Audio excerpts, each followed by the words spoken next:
Hello, my name is Darren Rogan, and today I have the pleasure of interviewing Tim from Dogecoin. How you doing? Please give him a round of applause for coming. Oh, thank you. So, I've been in crypto for quite some time, and you also hopefully have been here some time. Great to see some green candles for everyone. I hope you're all very happy. I know I am. I think Doge is doing good as well. It's great not to too see. bad. Now, as somebody who's been here for a long time, I remember my entrance to Doge. I remember it coming out. I remember the fork of Bitcoin and the community, and it really resonated with me, the vibe. And how did you come across Doge, and how did you find it, the journey to come in? The journey coming into Dogecoin. Yep. Well, for me, it was actually back in 2021, so not too long ago. Mm-hmm. I had a friend of mine who turns out has been a core developer on Dogecoin for the last 10 years, and I had no idea. Yeah. And as everyone knows, 2021, there was a little bit of a pump happening, and I was just saying, "G'day, how's things?" And she said, "Oh, pretty stressful. Doge is pumping," and I'm like, what's that all about? And so I just started helping out. I just said, this is pretty funny. I mean, Doge, it's all about the memes. It's all about the memes. Yeah. And so I just got involved really helping out a friend. Yeah. And then, Doge, I suppose, has been a community grassroots open source project. Yeah. And as money started coming into the ecosystem, there was a lot of questions around, well, how do we deal with this? How do we put the tip jar, for instance, which had been donated towards developers over the last 10 years, now that that's worth something, how do we put that to use? And so we started talking about how do we hire full-time developers, re-establish the Dogecoin Foundation, which is who I'm working for. Yeah. And then how do we develop Dogecoin into something that's really going to continue the ethos of the community, but be impactful to all of humanity. So, yeah. So were you interested in Doge before coming on? Do you remember, all of the NASCAR days? And I wasn't there for that. I know, but I know you weren't part of the member. No, I don't, because my introduction to crypto was back when CoinJar were just starting up in Melbourne. Oh yeah. And I was working at a startup. We were in the same building and same co-location. Yeah. Dev sort of set up as them. And someone there said, "Hey, can you test out our app? We've got this new CoinJar app," and I think they gave me a card with 5 Bitcoin on it. And I think I threw it in the bin on the way to lunch. And sort of that was my intro to crypto. And then I just didn't touch it until my friend said, "Can you come and help?" And what really attracted me to Dogecoin was that ethos of trying to help people. So the Dogecoin community has been about, well, do only good every day is the acronym for Doge. Trying to really help people in the community and help people get a leg up. And so that really drew me in and is what's kept me hooked. And then going back and looking at what the community's done with things like Doge for Water and the NASCAR project and all of these things. I think we sponsored the Jamaican bobsled team one year to go to the Olympics. Yeah, just I remember because that. Why not, right? Yeah. But I think the fact that you guys don't take yourselves too seriously is a big deal. I don't think the gifts are working. No? I don't know, there's slides on. Next slide. Next slide, there we go. Slide 2. So slide 2, yeah. So Doge goes up, but Doge has also come down sometimes. Like the market works in crazy ways. So how do you feel that the last sort of rise and the market cycle that we just went through has affected you and your team? I guess, being a not-for-profit foundation, we're trying to keep the lights on, I guess, obviously.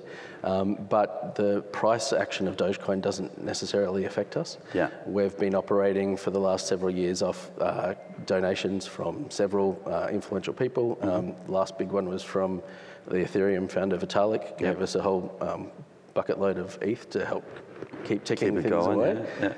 And we've got more benefactors, I guess, in the pipeline, just saying, keep doing good things and we'll keep supporting you. So we look at the price, and as we like to say, 1 Doge equals 1 Doge. Yeah. And whether it, for us, it's not about the investment angle. I mean, it is for most people in our community. Yeah. And so we want to see that go up, but really it's about what's going to make Dogecoin go up.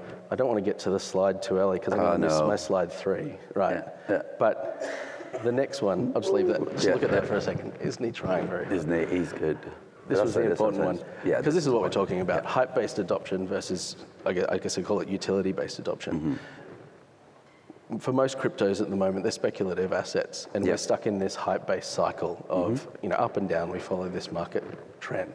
What's going to make Doge continue to go up and gain value is when it actually does something useful. It actually has a utility token. Actually has utility. Yeah.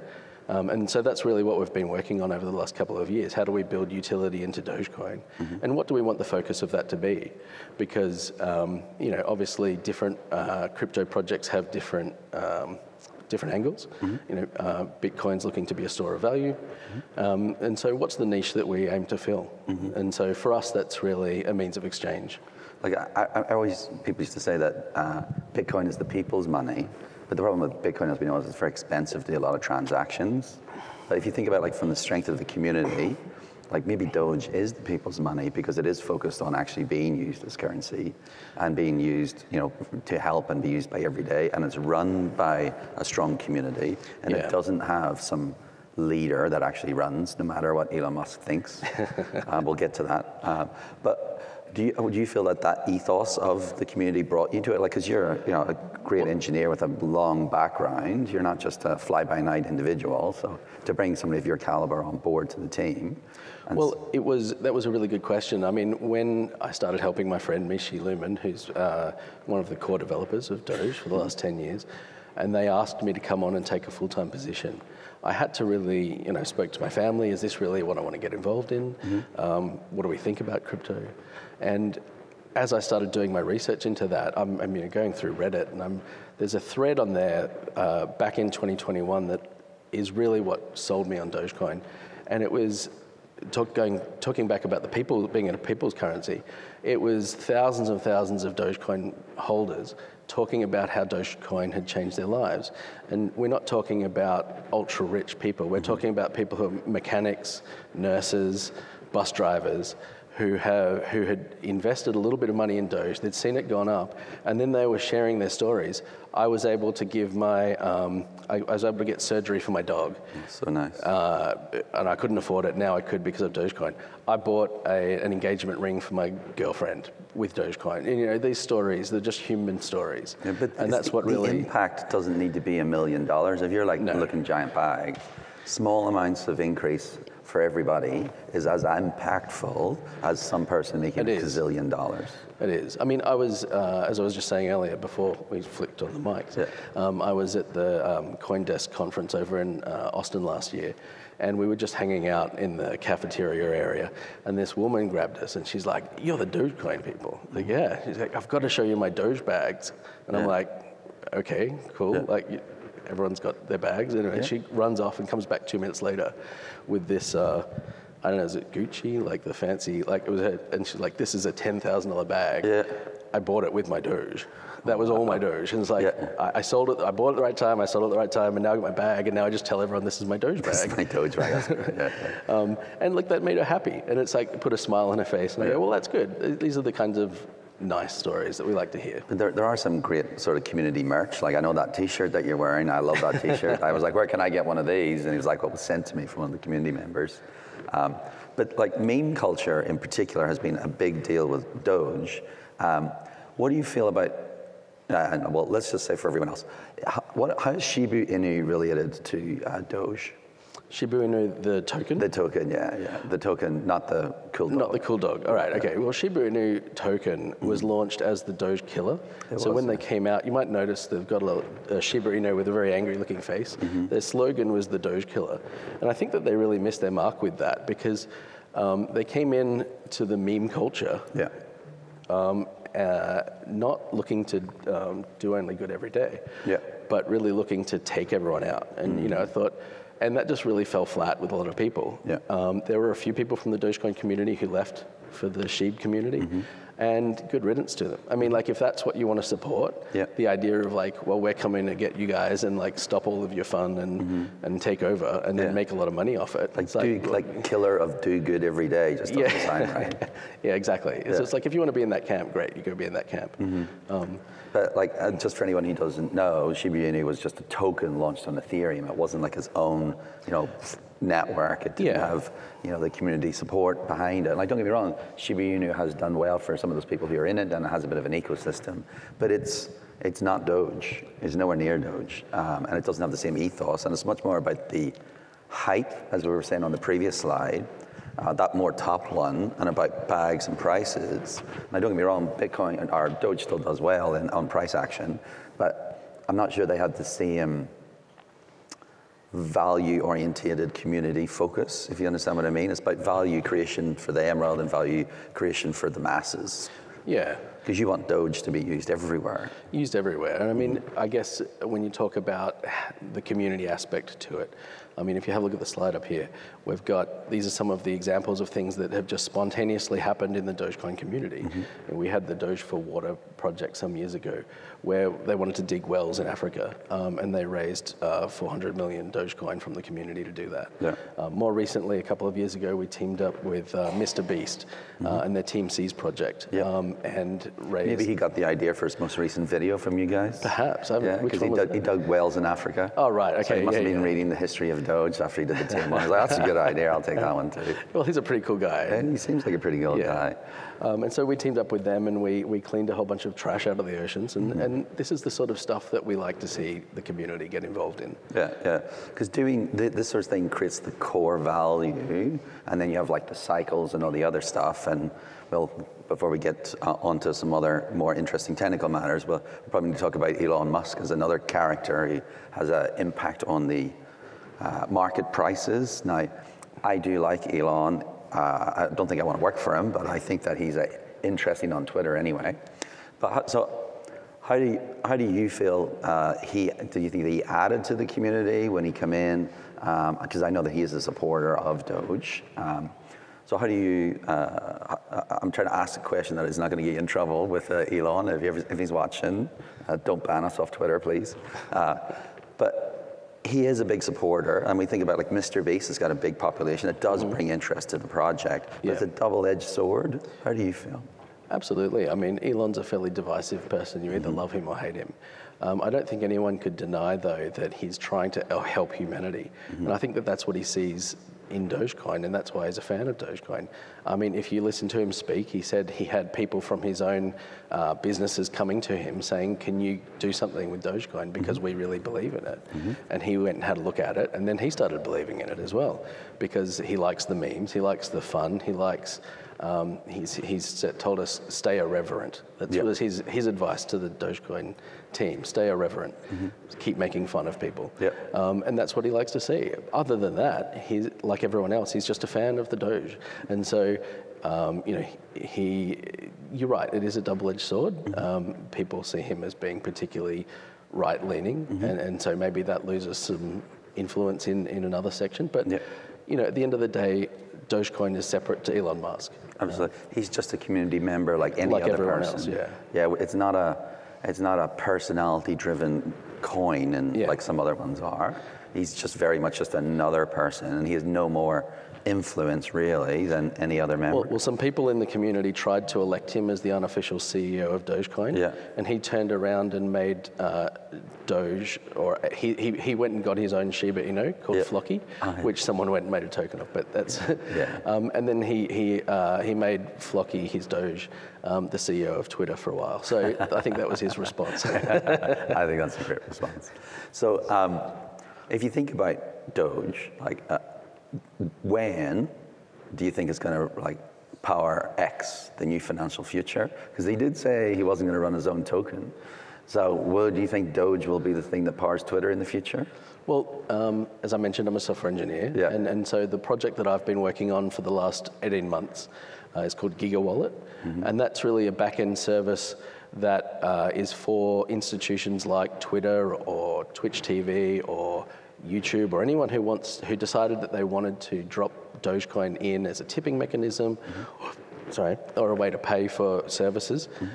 That there's a back-end service that they can drop into their infrastructure and turn it on. And so that's what we've been building. We've shared that with the team at X. We've shared it with other companies as well. Whether or not they evaluate that and decide to take it on, but we've... But you're building those tools for the adoption of the protocol to make it easier for Doge to be used in more places. You're not just sitting there waiting for it and just worrying about token price. You're actually saying, let's build the tools that makes this power. So someone without a lot of money, because like Elon, he could afford to pay his own staff to build it. And the fact that you're building this and releasing it to the community means that any person without a large amount of capital can actually come on board and use the product. That's it. I mean, when I came on back in 2021, I had a look at what we had, which was essentially a fork of the Bitcoin core client, which is a legacy client. It's the node that Satoshi built 14 years ago. It's old tech. The APIs aren't particularly easy to integrate with. And I looked at this from a technical point of view, and I thought, if I had to integrate this into my system, if I wanted to just accept Dogecoin, I'd need to put a team on this for 12 months to build something. And so if we want to see adoption, widespread adoption, online with online shopping and that sort of thing, we need to make this easier. And so that's where Giga Wallet comes in. We said, let's build the service that makes this easier, that you can just drop into your infrastructure, integrate with some convenient APIs, and that does the heavy lifting of talking to the layer one. And the way you're doing it, you've almost like you're democratizing the ability to use Doge rather than sort of gatekeeping it to people who can afford to put a team on it for 12 months. Well, that's it. I mean, as I said, we're not for profit, so all of our software is open source. And we'd love to see entrepreneurs around the world pick these tools up and use them to build great businesses. If you're in, I don't know, pick a country, just say you're in Indonesia or something like that, find a niche, take our tools, use them to integrate Dogecoin. You've now got a layer one cryptocurrency with fast transaction time, really cheap rates, and you can start doing business. Yeah. You can probably, there's people with Doge, I have Bitcoin, and I ended up spending a lot of Bitcoin on beef jerky just because I could, right? I would see the list and I'd be like, oh, that's great. Yeah. So it can actually bring more business to these places because these currency opportunities aren't there. And, every currency is a bit volatile at the minute. So that's true. Which ones we will use in the future we will actually determine, because we're in a bit of a volatile stage at the minute. But bringing it back to more access, access for all. I know that you were talking to me before about your radio project, Radio Doge. I think this would be super interesting. Can you explain it? Yeah, no worries. I mean, Radio Doge is really about us looking at, how do we get off this hype cycle? How do we get to a utility-based increase in adoption? Well, we've looked at the landscape. Well, who's being serviced right now? Many cryptocurrencies are really servicing the top end of the Western market. And so we're looking, going back to our ethos of do only good every day, where can we do the most good in the world at the same time as providing utility to increase adoption, because that's going to obviously improve the value of the currency for all of for the community. And so, interestingly enough, I discover browsing around the internet, there are 1.7 billion people without access to banking in the world. These are often subsistence farmers. These are primary producers in countries where they're often exploited for their labor by middlemen who will come in and say, look, I'll take your hard work, swap you a bag of beans, and then I'll take it to market and sell it for real money. And so the idea of, well, how can we bring Doge to those people who don't necessarily have the internet, who don't maybe not even have a mobile phone? Exactly. Just on that, Elon Musk doing great things with Starlink, covering the planet with internet access, but it's not going to be affordable for these people. They're not going to be able to pay for the satellite dish to get that access, just when other people might be thinking about this. So these low-cost radio systems, these are the type of things that actually can be adopted, rather than other things which, in theory, is great, but in practice, that's outside the economic reach of these people. Yeah, and so we're looking at, we've designed a system that will use Starlink, as I said, as an uplink, and that's expensive. You're looking at $1,000 for a dish, and then you've got to maintain the price of that. How do we maximize access to that? And so being able to create one of these stations where you place one of these down, It's got the Starlink dish, and then it uses high-frequency radio, which can, do hundreds of kilometers, to villages where they have a small device, like a Raspberry Pi sort of device that can run on solar power, that can be then used a bit like an ATM to transact. So you can come in, you can generate a key for yourself, you can take your key phrase, you can come back and unlock that with a PIN or whatever, and you can buy and sell things. And sell goods, yeah. And then when someone comes to buy your cows, you can say, well, I'd actually like Dogecoin, thanks. And you can get a little notification saying that's landed in my wallet, that's great. Here are the cows. And so, we've been building that out primarily in the States. We've got one of our devs has a World War II radio tower that they bought, just because that's what you do. That's what you do, yeah. And they've stuck a Starlink dish on it, and that's the first node in that network. But we've got people in the community now setting up other nodes, building Maybe the hardware Optus should have set one up the other week. And there's a picture of what it looks like. And so this is the sort of kit that we're looking at under $100. We can drop one of these in a village and bring cryptocurrency to 1.7 billion people on the planet. And then hopefully we're increasing the utility of our currency at the same time that we're doing good. We're trying to help people. So that sounds like being able to hold an asset that might actually accrue in value over time if they hold their Doge rather than some of the fiats, which are incentivized to have an inflationary model on those, so they can't sort of hold any wealth, or they can't sort of move that wealth around easily, because that debanking and the access to financial services is a key thing of helping people out of poverty. And these projects are very beneficial for this. Well, I mean, they can also take that, they can take their key phrase, they can head to a city and they can exchange it for whatever their local currency is, if that's what they want to do. I mean, another really interesting use case that we're looking at is the transient workforce. And so you have people who are coming from third world countries to places like Australia. They're driving taxis, they're working at Macca's, they're taking that paycheck, that limited paycheck that they've got, they're cutting it in half and sending half of it back to their family. Where they come from. Now, at the moment, they're doing that through services like Western Union. Now, if you're sending $50 back to your family and 25 of it's going to the transaction fee, that's a pretty big cut. It's a massive cut, yeah. And we're looking at how we can help people in that situation by saying, well, a Dogecoin transaction is a fraction of a cent. We've seen since the 1.14 release, when we dropped the fees down, people have been transacting millions of dollars worth of Doge and paying half a cent in transaction fees. And so looking at how we can get that in the hands of the transient workforce, because all of a sudden, there's a lot more going in the pockets of the people back home. Yeah, those middlemen aren't taking massive slices. Like it's sometimes up to 30, 40, and with a small amount with Western Union, it's really noticeable, but it's very expensive. It's like you get punished for being poor. You know what I mean? If you're rich, you can do it for free. Yeah. But if you're poor, we're going to extract as maximum pain from you as possible.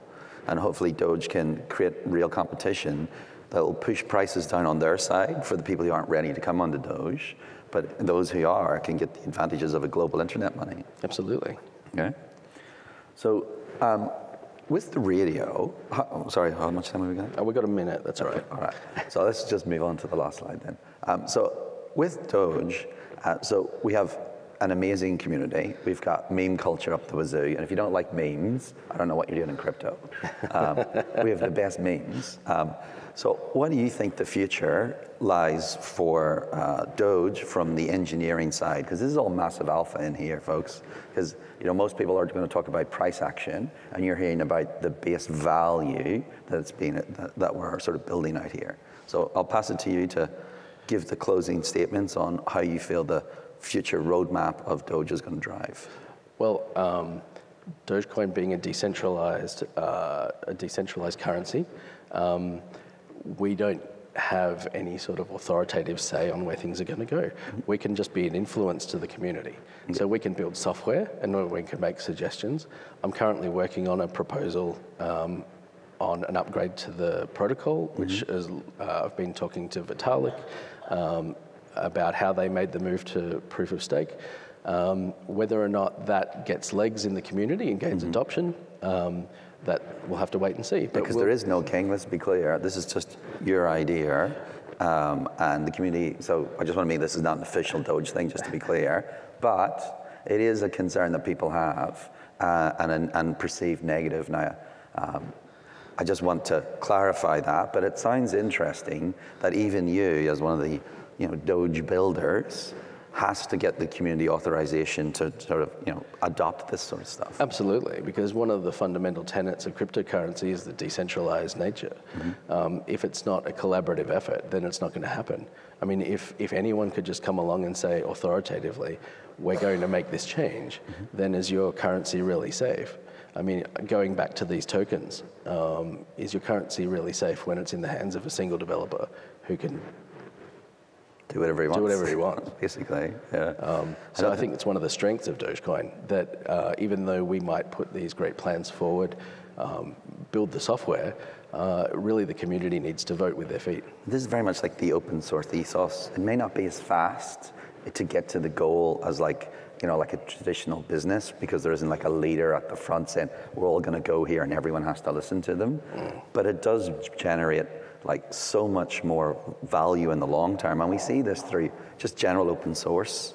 Like the whole internet runs on general open source. All these private companies all run open source servers, like that nearly whole stack is open source these days. And we're trying to do that with money here as well. Yeah, and it's a process, and Dogecoin's 10 years old now. Hopefully we'll still be here in 10 years' time, and we'll be talking about the great things that we've done for all of humanity. In 10 years' time, there might be a Doge sticker on the side of a SpaceX rocket landing on the moon. I hope so. I've got a Doge sticker here, actually. Have you? I wonder if there's something I can stick it on. Stick one on, anyway. All right. So, any final remarks? Thank you. Thank you. Yeah, you've got a question?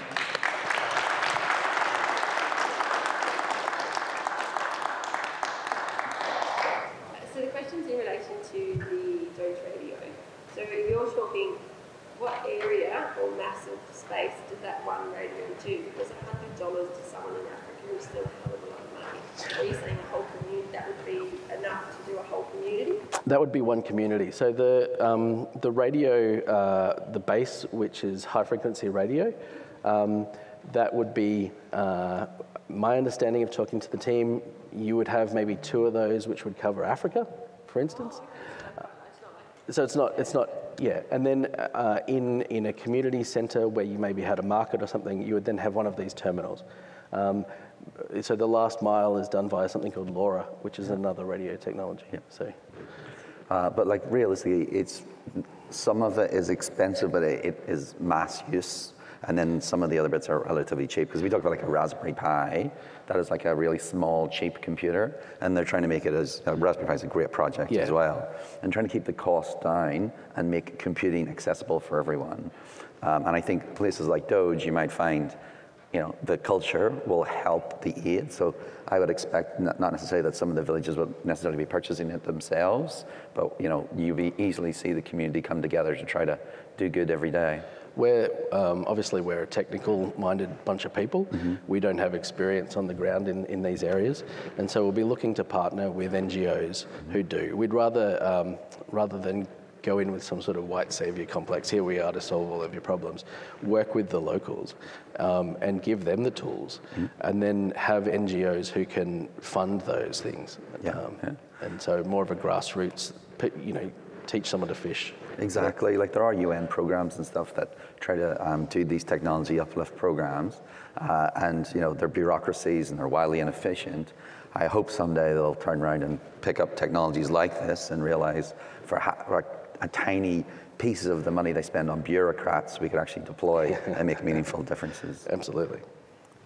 I think that's it. So thank you very much for coming and joining. And I hope you enjoy knowing more that Doge is trying to build long-term value, as well as great memes and hopefully green candles. So thank you very much for coming. Have a great evening.